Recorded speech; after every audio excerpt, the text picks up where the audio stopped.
Recording শুরু করছি, ঠিক আছে? তো দেখেন নামটা আমি আগে একটু এনালাইসিস করি। এটা হচ্ছে মাইক্রো আর এটা হচ্ছে প্রসেসর, ঠিক আছে?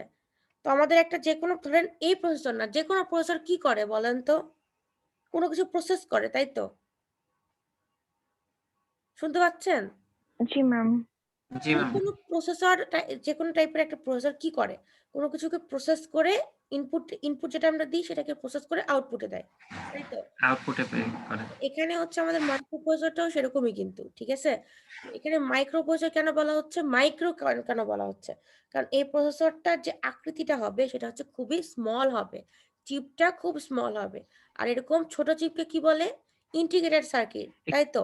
যেখানে জি অনেকগুলো ম্যাম। কি মানে হচ্ছে আমাদের জিনিসপত্র লাগানো থাকবে ছোট্ট একটা চিপের মধ্যে। তাই না?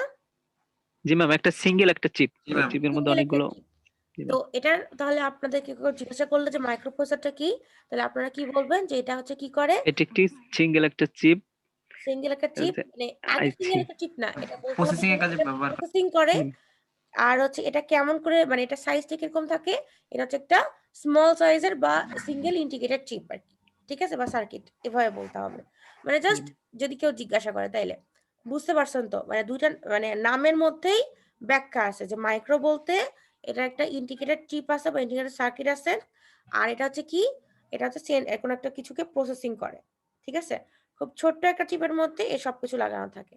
তো এখন দেখেন এটা সংজ্ঞাটা জাস্ট আমি মার্ক করে দিই। এটা হচ্ছে এই পর্যন্ত। আপনাদের যেহেতু ভাইবাও আছে, ঠিক আছে?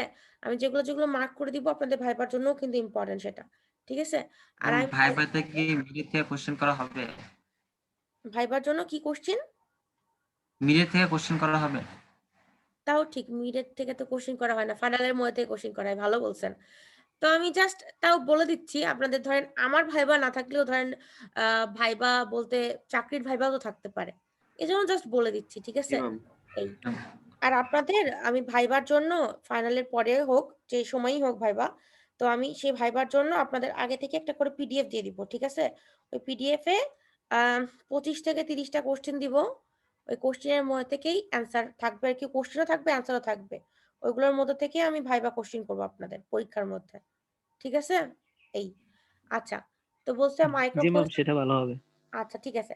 A microprocessor is a computer processor that incorporates the function of a central processing unit on a single integrated chip বা সার্কিট। মানে হচ্ছে কি এটা প্রসেসিং করে সেন্ট্রাল প্রসেসিং ইউনিটের মতন কাজ করে আরকি। কোন একটা নির্দিষ্ট জিনিসকে প্রসেসিং করে। আর কি করে সেটা হচ্ছে একটা নির্দিষ্ট চিপের উপরে এটা কাজ করে বা নির্দিষ্ট একটা চিপের উপরে এসব অংশকে লাগানো হয়। আচ্ছা?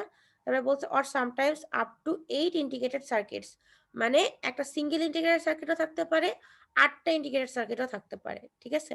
এটা প্রকারভেদের উপর নির্ভর করবে। তারপরে বলছে the microprocessor is a multipurpose বলতে বোঝাচ্ছে যে যেটা দিয়ে অনেক রকমের কাজ করা যায়। ঠিক আছে? অনেক রকমের উদ্দেশ্য পূরণ করা যায়, পারপাস পূরণ করা যায়। ঠিক আছে? তারপরে বলছে ক্লক দিয়ে এটাকে ড্রাইভেন বলতে কি বুঝায়? পরিচালনা করা যায়। ঠিক আছে? আমাদের জি ম্যাম। ধরেন আমরা ড্রাইভার জানি এই টার্মটা। ঠিক আছে? ড্রাইভার কি করে? একটা গাড়িকে চালায় নিয়ে যায়। তাই চালানো তো? হয়। তাই কি না? জি ম্যাম। জি ম্যাম। তো ক্লক ড্রাইভেন বলতে কি বোঝাচ্ছে? ক্লক দিয়ে আমাদের এটা মানে কি বলবো?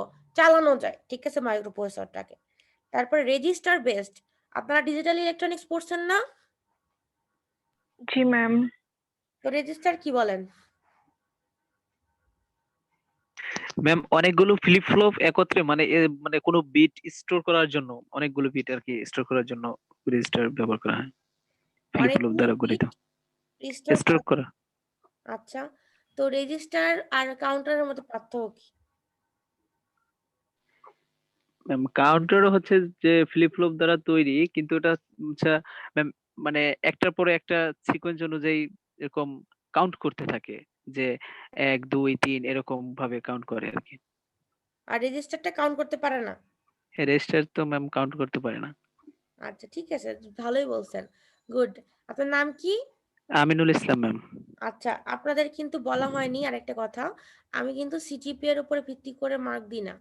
মানে জি ম্যাম। আপনাদের ফাইনালে মার্কিংটা হয় যে হচ্ছে ভাইবার জন্য যেটুকু থাকে, সেটার মধ্যে তো কিছু অংশ অ্যাটেন্ডেন্স এ, কিছু অংশ হচ্ছে সিজিপিএ তে, আর কিছু অংশ হচ্ছে ভাইবার কোয়েশ্চেন এর উপরে হয়। তো আমি কিন্তু ক্লাস পারফরমেন্সের উপরে অনেক মার্ক দিই।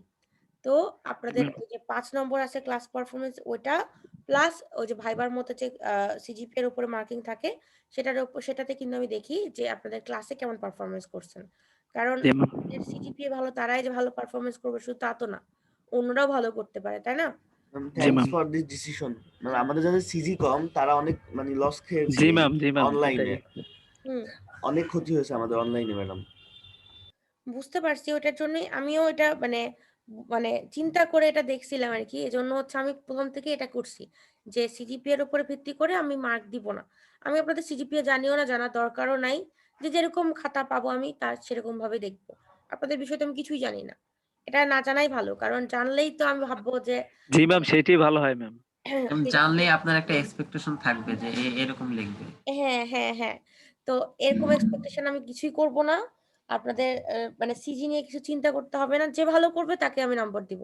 আমি কিছুই জানি না আপনাদের সম্পর্কে কিন্তু। আমি জানতেও চাই না। কারণ কেন জানবো? জানলেই তো একটা ইয়ে আসতে পারে, তাই না? জি ম্যাম। আর সিজিপিএ এর উপর ভিত্তি করে তো আমি নম্বর দিচ্ছি না। তাইলে তো হবে না এটা। ঠিক আছে? তার মানে এটা ওকে না ম্যাম। যাদের সিজিপিএ বেশি তারা এটা মনে করেন না আমি তাদেরকে কম নম্বর দিব। এটা না কিন্তু। তারা ভালো পারফর্ম করলে অবশ্যই বেশি দিব। আর তারা জি তো ম্যাম। ভালো স্টুডেন্ট, তাই না? তাদেরকে তো কম নম্বর আমি দিতে চাইলেও দিতে পারব না হয়তোবা। বুঝতে পারছেন? ওইজন্য কারোই জি ক্ষতি ম্যাম। হবে না। ঠিক আছে? আচ্ছা। তো রেজিস্টারটা কি? রেজিস্টারটা অ্যাকচুয়ালি অনেকগুলো ফ্লিপ-ফ্লপ মিলায় তৈরি হয়। এটা মেইনলি কি করার জন্য তৈরি হয়? এটা হচ্ছে স্টোর করে রাখার জন্য ইনফরমেশন, ঠিক আছে? আর কাউন্টারটা নির্দিষ্ট একটা সিকোয়েন্সে স্টোর করে রাখে। বাট রেজিস্টারের ক্ষেত্রে কিন্তু সিকোয়েন্স নাও থাকতে পারে। আর এটা হচ্ছে ৪ রকমের হয়। Serial input, serial output, shift register যেটা আরকি। Parallel input, parallel output, serial in, parallel out, parallel output, parallel in, parallel ma'am serial out. Input, parallel input হ্যাঁ, এরকম হয়। ৪ ধরনের, ঠিক আছে? Parallel in. তো এই মাইক্রোপ্রসেসর তাহলে আপনারা ধারণা পাচ্ছেন যে মেমোরি ডিভাইস কিন্তু মাইক্রোপ্রসেসরের মধ্যে থাকবে। যেহেতু এটা রেজিস্টার বেসড। ঠিক আছে? এই। তারপর এখানে দেখেন বলছে digital integrated circuit that accepts binary in data as input. তাহলে ইনপুট নেয় কি? বাইনারি ডাটাকে ইনপুট হিসেবে নিবে। প্রসেস করবে এটাকে according to instructions stored in it's memory. তারপরে ইনপুটটাকে যে আমি স্টোর করে রাখবো। করার পরে কি করব? এর মধ্যে আমি কাজ চালাবো। কিসের উপরে কাজ চালাবো? ডাটার উপরে। কি অনুযায়ী? ইনস্ট্রাকশন সেটের উপর নির্ভর করে। ঠিক আছে? যেটা আমি কি করব? ইনস্ট্রাকশন সেট ধরেন আমি প্লাস দিলাম। মানে হচ্ছে অ্যাডিশন করতে বললাম। ঠিক আছে? ওই অ্যাডিশনটা করবে কার উপরে? ইনপুটের জি উপর। ম্যাম। ইনপুট গুলোকে মেমোরিতে আমি স্টোর করে রাখতে পারবো। ঠিক আছে? তারপরে কি বলছে? অ্যান্ড প্রোভাইডস রেজাল্টস মানে যেটা আউটপুট দিবে সেটাও বাইনারি ফর্মে থাকবে। ঠিক আছে? এটাই বলা হচ্ছে। এটাই মেইনলি করবে যে ইনপুট দিব আমি, যেটা ইনপুট দিব সেটা বাইনারিতে থাকবে। প্রসেস করবে সেই ইনপুট গুলাকে কি অনুযায়ী? ওর উপরে দেওয়া ইনস্ট্রাকশন অনুযায়ী, ঠিক আছে? স্টোর করে রাখবে এবং যখন সময় হয়ে যাবে, প্রসেস করা হয়ে যাবে, তখন আউটপুটটা দিবে বাইনারি ফর্মে। তারপরে বলছে microprocessors contain both combinational logic and sequential digital logic. এখন কম্বিনেশনাল আর সিকোয়েন্সিয়াল লজিক সার্কিটের মধ্যে পার্থক্য কি? জি ম্যাম। একটা ম্যাম মানে মেমোরি ডিভাইস থাকে আর একটা মেমোরি ডিভাইস থাকে না। একটা মেমোরি ডিভাইস থাকে, একটা মেমোরি ডিভাইস থাকে না। জি ম্যাম, কম্বিনেশনাল এর মেমোরি ডিভাইস থাকে না। আর হচ্ছে সিকোয়েন্সিয়াল এর মেমোরি ডিভাইস থাকে। ওকে। আর কিছু? ম্যাম সিকোয়েন্সের ওইটা হচ্ছে ম্যাম সিকোয়েন্সের কাজ করবে আর জি ম্যাম। দরকার শুধুমাত্র ওইটা কাউন্ট করবে। আচ্ছা, ভালোই বলছেন। আপনারা অনেক ভালো শিখছেন আরকি। আপনারা তো দেখে মনে হচ্ছে সবাই ভালো স্টুডেন্ট। আচ্ছা। জি ম্যাম। তো কম্বিনেশনাল আর সিকোয়েন্সিয়াল এর মধ্যে পার্থক্যগুলো ঠিকই বলছেন। আরেকটা পার্থক্য আমি যোগ করে দিচ্ছি সেটা হচ্ছে সিকোয়েন্সিয়াল সার্কিটের ক্ষেত্রে আমার আউটপুটটা প্রেজেন্ট আউটপুটটা নির্ভর করবে প্রেজেন্ট ইনপুট এবং প্রিভিয়াস আউটপুটের জি উপর। ম্যাম। জি জি ম্যাম। ম্যাম। ঠিক আছে? এটা একটা ভালো একটা পার্থক্য ছিল। আর মনে ছিল না। কম্বিনেশনাল ক্ষেত্রে শুধুমাত্র প্রেজেন্ট ইনপুটের উপর। প্রেজেন্ট ইনপুটের উপর। কারণ এখানে কোনো ফিডব্যাক পাথ নাই বা মেমোরি ডিভাইস নাই। জি ম্যাম। ঠিক আছে? তো জি এটা ম্যাম। গেল। তাহলে মাইক্রোপ্রসেসর বোঝা যাচ্ছে রেজিস্টার বেসড মানে ফ্লিপ-ফ্লপ থাকবে রেজিস্টার আরকি মানে তৈরি করবে ফ্লিপ-ফ্লপ গুলো ইউজ করে। তো এটা রেজিস্টার যেহেতু মেমোরি মানে ইউজ করে সো এখানে কি করবে? মেমোরির টার্মটা চলে আসছে। তাহলে রেজিস্টার থেকে আমি বুঝতে পারছি সিকোয়েন্সিয়াল সার্কিট এটা। কিন্তু এখানে বলছে কম্বিনেশনাল সার্কিটও থাকতে পারে। তাহলে মাইক্রোপ্রসেসরের মধ্যে ২ ধরনের সার্কিটই থাকতে পারে। ঠিক আছে? ওইজন্য আপনাদের মাইক্রোপ্রসেসর EEE 431 এর প্রি-রিকুইজাইট হচ্ছে ৩৩১। ঠিক আছে? ৩৩১ না পড়লে এটা বোঝা একটু টাফ হবে। তারপর এখানে বলছে microprocessors operate on numbers and symbols represented in the binary number system. এটার বোঝার কিছু নাই। আমি যেগুলো মার্ক করে দিলাম বিভিন্ন কালার দিয়ে আপনাদের বোঝার জন্য, সেটা একটু দেখে নিন, ঠিক আছে? তারপর এখানে বলছে microprocessor is a controlling unit of a micro computer fabricated on a small chip capable of performing ALU. মানে মাইক্রোপ্রসেসরটা কি? আমাদের হচ্ছে মাইক্রো কম্পিউটারের একটা কন্ট্রোলিং ইউনিট, যেটা সেন্ট্রাল প্রসেসিং ইউনিট আর কি। আমি যদি সাধারণভাবে বলি মাইক্রোপ্রসেসরটা কি, তাহলে একটা কম্পিউটারের সেন্ট্রাল প্রসেসিং ইউনিট যেরকম করে কাজ করে, ঠিক আছে, মাইক্রোপ্রসেসরটাও সেরকমই। তো এর মেন কাজটা কি? মেন কাজটা হচ্ছে এএলইউ, ঠিক আছে, মানে অ্যারিথমেটিক লজিক ইউনিট, মানে অ্যারিথমেটিক লজিক অ্যারিথমেটিক ইউনিট, কাজকর্মগুলো করে, ঠিক আছে, যোগ বিয়োগ গুণ ভাগ এসব। যোগ বিয়োগ গুণ ভাগ সবকিছু করে, রাইট? তারপরে এখানে দেখেন বলছে যে microprocessor consist of an ALU, একটা এএলইউ থাকবে অবশ্যই। আচ্ছা, সবুজ কালারটা বেশি চোখের জন্য মানে আরামদায়ক, তাই না? জি ম্যাম। সবুজ কালারটাই দিচ্ছি তাহলে মার্ক করার জন্য। তারপরে রেজিস্টার অ্যারে আগেই বলছি। তারপরে বলছে এবং একটা কন্ট্রোল ইউনিট, ঠিক আছে, এই তিনটাই হচ্ছে একটা মাইক্রোপ্রসেসরের মেন পোর্শন। তারপরে বলছে এএলইউটা কি করে, বোঝা যাচ্ছে অ্যারিথমেটিক্যাল এবং লজিক্যাল অপারেশন করে, ঠিক আছে। কার উপরে করে? ডাটার উপরে। ডাটাগুলো কই থেকে পাবো? হয় মেমোরি থেকে অথবা ইনপুট ডিভাইস থেকে। মানে ইনপুট ডিভাইস থেকে সরাসরিও পাইতে পারি, অথবা আমাদের মেমোরিতে স্টোর করা আছে ওখান থেকেও কালেক্ট করতে পারি আমি, ঠিক আছে। কালেক্ট করে ওর উপরে অ্যারিথমেটিক লজিক ইউনিটটা কাজ করতে পারে, মানে কি বলে ফাংশন, মানে অপারেশনটা চালাতে পারে আর কি, ঠিক আছে। তারপরে বলছে register array consist of registers identified by letters like BCDEHL। মানে এর উপর, মানে BCDEHL এটা কি এখন আপনারা বলতে পারেন যে ম্যাডাম এগুলো কি? এগুলো হচ্ছে লেটার যেগুলো দিয়ে আমরা কি করব, রেজিস্টারকে ডিনোট করব। আমাদের ইয়ের মধ্যে কি বলে মাইক্রোপ্রসেসরের মধ্যে অনেক রকমের কিন্তু রেজিস্টার থাকবে। ওই রেজিস্টার গুলোকে ডিনোট করব এরকম লেটার ইউজ করে। সেটা এখন না, পরে ইউজ করব, ঠিক আছে। বি আছে, সি দিয়ে আছে, ডি দিয়ে আছে, ই দিয়ে আছে, অনেক রকমের রেজিস্টার আছে, ঠিক আছে। শুধু আপনারা নামগুলো জানে রাখেন যে এগুলো লেটার ইউজ করে আমরা হচ্ছে রেজিস্টার অ্যারে গুলোকে ডিনোট করতে পারবো। তারপরে বলছে অ্যাকিউমুলেটর, এটাও এক ধরনের রেজিস্টার, বাট এটার স্পেশাল একটা নাম আছে। এটা কি এ, মানে এ ফর অ্যাকিউমুলেটর, ঠিক আছে। তারপর এখানে বলছে the control unit controls the flow of data and instruction within the computer. আপনার এএলইউটা অ্যারিথমেটিক ফাংশনগুলো পারফর্ম করে। রেজিস্টার অ্যারেটা কি করে? রেজিস্টার অ্যারেগুলোকে আমার এগুলা মানে সিম্বল দিয়ে ডিনোট করা যায়, এবং রেজিস্টার অ্যারেগুলো সঞ্চয় করে রাখে, ঠিক আছে, যে কোনো ইনফরমেশন। আর কন্ট্রোল ইউনিটটা কি করে? আমাদের হচ্ছে একটা কন্ট্রোল করে কার মধ্যে? ওই ইনস্ট্রাকশন সেট এবং রেজিস্টার অ্যারের মধ্যে আমাদের একটা ফ্লোকে কন্ট্রোল করে, ঠিক আছে, যে কোন অংশটা কখন কোথায় যাবে। যেমন ধরলাম একটা নির্দিষ্ট মেমোরিতে একটা ডাটা সঞ্চয় করা আছে একটা নির্দিষ্ট অ্যাড্রেসে। ওই অ্যাড্রেস থেকে কখন কোন মানে অংশটুকু বা ডাটাটুকু আমাদের এএলইউতে যাবে সেটা কন্ট্রোল ইউনিট মানে কন্ট্রোল করতে পারে। আবার কখন কোনটা আউটপুটে যাবে প্রসেসর, সেটাও কন্ট্রোল ইউনিট কন্ট্রোল করতে পারে, ঠিক আছে। কন্ট্রোল ইউনিটের অনেক দাম আছে এজন্য। ওকে, এই পর্যন্ত এটা গেল হচ্ছে জাস্ট মাইক্রোপ্রসেসরের বেসিক, ঠিক আছে, বোঝা গেছে এটা? ওকে ম্যাম, বুঝছি। আচ্ছা, তারপরে এখন দেখেন block diagram of micro computer. এখন একটা মাইক্রো কম্পিউটারের ব্লক ডায়াগ্রাম, এটা কিন্তু মাইক্রো প্রসেসর না। মাইক্রো কম্পিউটার আর মাইক্রো প্রসেসরের মধ্যে পার্থক্যটা আমি আগেই বলে দিচ্ছি। মাইক্রো প্রসেসর হচ্ছে মাইক্রো কম্পিউটারের একটা অংশ, বোঝা গেছে? জি ম্যাম। যেমন দেখেন এখানে একটা ছবি দেওয়া আছে, ছবিটা একটু আমি ছোট করছি। এই মাইক্রো কম্পিউটারের ছবিতে দেখেন ইনপুট ডিভাইস আছে, আউটপুট ডিভাইস আছে, মেমোরি আছে, আর মাঝখানের অংশটা যেটা মেন অংশ আর কি, সেটা হচ্ছে মাইক্রো প্রসেসর। মাইক্রো প্রসেসরের মধ্যে এএলইউ, রেজিস্টার আর কন্ট্রোল ইউনিট আছে। তার মানে মাইক্রো প্রসেসরটা হচ্ছে মাইক্রো কম্পিউটারের একটা পোর্শন। আচ্ছা, আরেকটা কথা বলি আপনাদের, আমি হচ্ছে মাঝে মাঝে খুব তাড়াতাড়ি বলে ফেলি কথা, বুঝছেন? এটা আমার একটা প্রবলেম। তো আমি যখন খুব তাড়াতাড়ি পড়ায় দিব, আপনারা না বুঝতে পারেন, তখন আমাকে আটকাইতে হবে, ঠিক আছে, যে ম্যাডাম একটু তাড়াতাড়ি হয়ে গেছে, আবার একটু বলেন ম্যাডাম। আমার কিন্তু এটা সমস্যা একটু, আমি মাঝে মাঝে অনেক তাড়াতাড়ি কথা বলি, ঠিক আছে, তখন একটু আটকে আমাকে বলতে হয় ম্যাডাম বুঝতে পারি নাই। জি ম্যাম। বুঝতে পারছেন?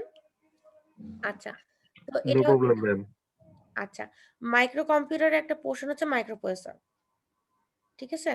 এখন দেখেন ফিচার্স অফ মাইক্রো প্রসেসর মানে, আচ্ছা আপনাদের ফিচার অথবা ক্যারেক্টারিস্টিক্স অথবা প্রপার্টিজ আকারে আসতে পারে এই কোশ্চেনটা, যে ফিচারগুলো কি কি মাইক্রো প্রসেসরের, বা ক্যারেক্টারিস্টিক্স কি কি, বা প্রপার্টিজ কি কি মাইক্রো প্রসেসরের, ঠিক আছে।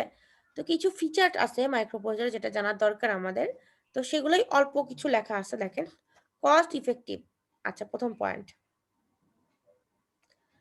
পয়েন্টটা বলছে কস্ট ইফেক্টিভ, মানে এই মাইক্রো প্রসেসরটা ইউজ করার জন্য আমাদের যে খরচটা হবে সেটা হচ্ছে এতটা বেশি হবে না, চিপ হবে, বাট ওটা ইউজ করে আমরা অনেক লাভ পাবো। ঠিক আছে, এটাই হচ্ছে কস্ট ইফেক্টিভের মিনিং, মানে কস্টও কম আবার অনেক ইফেক্টিভও। ঠিক আছে, তো বলছে the micro processor chips R available at low prices and results it's low cost, মানে এটা অনেক কম প্রাইসে পাওয়া যায় এবং কাজটাও আমাদের ঠিকভাবে হয়।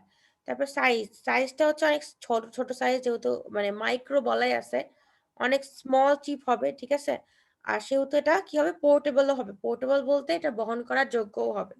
ঠিক আছে, সাইজটা গেল। তারপর লো পাওয়ার কনজিউমশন, মানে খুবই কম পাওয়ার কনজিউম করে। ঠিক আছে, এটা জি ম্যাম। খুবই কম পাওয়ার কনজিউম করে, এটা কিন্তু অনেক বড়, মানে কি বলবো, মানে লাভ, এটার অ্যাডভান্টেজ। ঠিক আছে, microprocessors are manufactured by using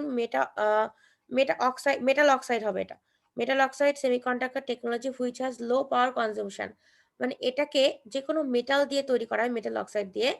ওই জন্য কি হয়, মেটাল অক্সাইড সেমিকন্ডাক্টর টেকনোলজির উপর ভিত্তি করে যেহেতু তৈরি করা হয়, সেহেতু এটার কনজিউমশনটা অনেক বেশি হয়, মানে লো হয়, সরি, পাওয়ার কনজাম্পশনটা অনেক লো হওয়ার জন্য এটা অনেক বেশি ইফেক্টিভ। ঠিক আছে, এটা গেল। তারপরে হচ্ছে ভার্সাটিলিটি, মানে এটার হচ্ছে কেমন ভার্সাটাইল, মানে ধরেন আপনার যে কোনো চিপ তো ইউজ করতেই পারি, অনেক ছোট চিপ ইউজ করতে পারি, বাট সেটা কেমন ভাবে কাজ করে, সেটা প্রোগ্রামিংটা সেটা ইউজ করে কেমন হয়, সেটার উপরে নির্ভর করে তার সে কেমন ভার্সাটাইল না। ঠিক আছে, তো এটার ক্ষেত্রে ভার্সাটাইল কেন বলতেছি, কারণ একটা স্মল চিপ ইউজ করে আমরা এটা দিয়ে একদম সঠিকভাবে প্রোগ্রামটাকে রান করাতে পারি বা কনফিগার করতে পারি একটা নির্দিষ্ট প্রোগ্রামকে। ঠিক আছে, এখন আপনারা বলতে পারেন ম্যাডাম কোন প্রোগ্রামকে, যেটা আমি বললাম অ্যাসেম্বলি ল্যাঙ্গুয়েজ, ওই প্রোগ্রাম ইউজ করে অনেক কিছু করা যায়।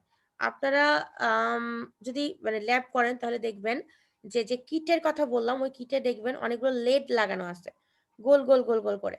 তো দেখবেন এর ভেতরে যদি প্রোগ্রাম করে আপনি সঠিকভাবে প্রোগ্রাম করতে পারেন, তাহলে কি হবে, আপনি বিভিন্নভাবে লেটগুলোকে জ্বালাতে পারবেন। মানে ধরেন 4 কোণা করে, প্রথমে লাস্টের 4টা জ্বলবে, তারপরে ভিতরে 3টা জ্বলবে, তারপরে 2টা জ্বলবে, তারপরে 1টা জ্বলবে, এরকম। ঠিক আছে, মানে আস্তে আস্তে কমতে থাকবে। মানে একেকটা কি বলবো, প্রোগ্রামের একেক রকম আউটপুট। তো এটা যদি সঠিকভাবে করতে পারেন, দেখবেন আউটপুটগুলো একদম পারফেক্ট আসে। এগুলো অনেক জায়গায় ইউজও করা হয়। ঠিক আছে, তো এইজন্য এটা versatile. Both of the microprocessors are versatile as we can use the same chip in a number of applications by configuring the software program. মানে সেম চিপটাই আমি ইউজ করতে পারবো অনেক জায়গায়, বাট শুধু প্রোগ্রামটাকে একটু চেঞ্জ করে। সেটা আমি বললাম যে প্রথমে 4টা, তারপরে 3টা, তারপরে 2টা, তারপরে 1টা, এটা গেল এক ধরনের প্রোগ্রাম। আর একটা কি করতে পারি, লাস্টে 4 কোণা 4টা, তারপরে লাস্টে 3 কোণা 3টা, 2 কোণা 2টা, এরকম, মানে ইচ্ছা মতো আর কি। একটা মাইক্রোপ্রসেসর ইউজ করে এইসব সব করতে পারবেন, বাট শুধু কি করতে হবে, চেঞ্জ করতে হবে প্রোগ্রামটাকে। তারপরে রিলায়েবিলিটি, মানে এটা নির্ভরশীল বা এটার উপরে নির্ভর করা যায়। ঠিক আছে, the failure rate of an IC in microprocessors is very low, hence it is reliable, মানে এটার ফেইলিয়ার রেটটা খুবই কম, মানে নষ্ট হয়ে যাওয়ার প্রবণতা খুবই কম, সুতরাং এটা রিলায়েবল। ঠিক আছে, জি ম্যাম, ঠিক আছে।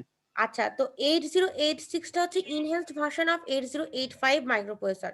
আমি কিন্তু 8086 পড়াবো, 8085 পড়াবো না। কারণটা কি, এই 8085টা হচ্ছে একটু আগের মডেল। ঠিক আছে, আর 8086টা হচ্ছে এটার ইনহ্যান্সড ভার্সন আর কি। ঠিক আছে, 8085 এর সাথে এটার অনেক মিল আছে, বাট কিছু ফিচার অ্যাড করা আছে। এই জন্য হচ্ছে এটার ইনহ্যান্সড ভার্সনটাই হচ্ছে 8086, যেটা হচ্ছে ডিজাইন করা হয়েছে কত সালে, 1976 সালে। এটা জাস্ট আপনাদের মানে নলেজের জন্য বলা হচ্ছে। তারপর এটা হচ্ছে 16 বিটের মাইক্রোপ্রসেসর, যেটার 20টা অ্যাড্রেস লাইন থাকে এবং 16টা ডাটা লাইন থাকে। দ্যাট প্রোভাইডস আপ টু হচ্ছে 1 মেগাহার্জ স্টোরেজ। মানে আমি ক্লিয়ারলি বলি, এর কিছুটা হচ্ছে 16 বিট, মানে এই 8086 এর 16 বিটও থাকতে পারে, 32 বিটও থাকতে পারে, বাট আমরা যেটা পড়বো সেটার বেশিরভাগ অংশই 16 বিটের। ঠিক আছে, আমরা 16 বিটটাই ইউজ করব। আর 8085টা হচ্ছে 8 বিটের। ঠিক আছে, এটা পরে জানতে পারবো 8 বিটের। তো এটার মধ্যে কি থাকে, 8086 এর মধ্যে 3 রকমের জিনিস থাকে, অ্যাড্রেস লাইন বা 3 রকমের বাস থাকে, অ্যাড্রেস বাস, ডাটা বাস আর কন্ট্রোল বাস। ঠিক আছে, তো এর মধ্যে অ্যাড্রেস বাসটা হচ্ছে 20টা অ্যাড্রেস বাস থাকে 8086 এর মধ্যে, আর ডাটা বাস থাকে 16টা, আর কন্ট্রোল বাস কত থাকে? কন্ট্রোল বাসকে কোনো স্পেশাল বলা যায় না যে এই কয়টা আছে। ওটা নির্দিষ্ট নাম থাকে। রিড, রাইট, ঠিক আছে? মেমোরি এরকম নাম থাকে। ওই জন্য ওটার কোনো স্পেসিফিক সংখ্যা নাই। ঠিক আছে? আর কি বলা হয়েছে? বলা হয়েছে যে এই 8086 মাইক্রোপ্রসেসর ইউজ করে আমরা কতটুকু জিনিস স্টোর করে রাখতে পারবো বা কতটুকু ইনফরমেশন স্টোর করে রাখতে পারবো? 1 মেগাবাইট পরিমাণ। ঠিক আছে? এই। তারপর বলছে it consists of powerful instruction set which provides operations like multiplication and division easily. মানে এর মধ্যে অনেক পাওয়ারফুল ইনস্ট্রাকশন সেট থাকে যেটা দিয়ে আমি অনেক মাল্টিপ্লিকেশন, ডিভিশন সবকিছুই করতে পারবো। ঠিক আছে? তারপরে বলা হচ্ছে 2টা অপারেটিং মোড আছে। একটা হচ্ছে ম্যাক্সিমাম মোড আর একটা হচ্ছে মিনিমাম মোড 8086 এর। ঠিক আছে? তো ম্যাক্সিমাম মোডটা কি? is suitable for system having multiple processors and minimum mode is suitable for system having a single processor. মানে ম্যাক্সিমাম মোডটা কখন ইউজ করব? যখন এর কোন মোড অন থাকবে? মাল্টিপল প্রসেসর, মানে ধরেন একসাথে অনেকগুলো কাজ করতে হচ্ছে তখন সেটা ম্যাক্সিমাম মোডে কাজ করবে। আর যখন একসাথে একটাই কাজ করবে তখন সেটা তখন সিঙ্গেল সিঙ্গেল মোডে। প্রসেসর, মানে মিনিমাম মোডে। ঠিক হুম। আছে? আরেকবার বলছি, যখন এটার অনেকগুলো কাজ একসাথে করতে হবে তখন হচ্ছে এটা ম্যাক্সিমাম মোডে কাজ করবে। ঠিক আছে? মাল্টি প্রসেসর হিসেবে কাজ করবে। আর যখন যে কোনো একটা কাজ টাস্ক কমপ্লিট করতে হবে তখন সেটা মিনিমাম মোডে কাজ করবে। বুঝা গেছে? জি ম্যাম। তাহলে কি আজকে এটুকুই থাকবে? জি ম্যাম, আজকে এইটুকু থাকবে, জি ম্যাম। অনেকগুলো পড়লাম। আচ্ছা ঠিক আছে, এটা হচ্ছে জাস্ট স্টার্টিং আর কি। আস্তে আস্তে আর একটু ডিপে যাব। ঠিক আছে? তো আজকে থাকুক, কালকে হচ্ছে আবার পড়াবো বাকিটা। ঠিক জি আছে? ম্যাম। আর আপনাদের অ্যাটেন্ডেন্সটা একটু দিয়ে দিই, 1 মিনিট দাঁড়ান। ম্যাম একটা কথা ম্যাম, আমরা যারা এখন রেকর্ডটা অফ করে করতে দিয়ে পারি নাই ম্যাম, তারা মানে অ্যাটেন্ডেন্স কিভাবে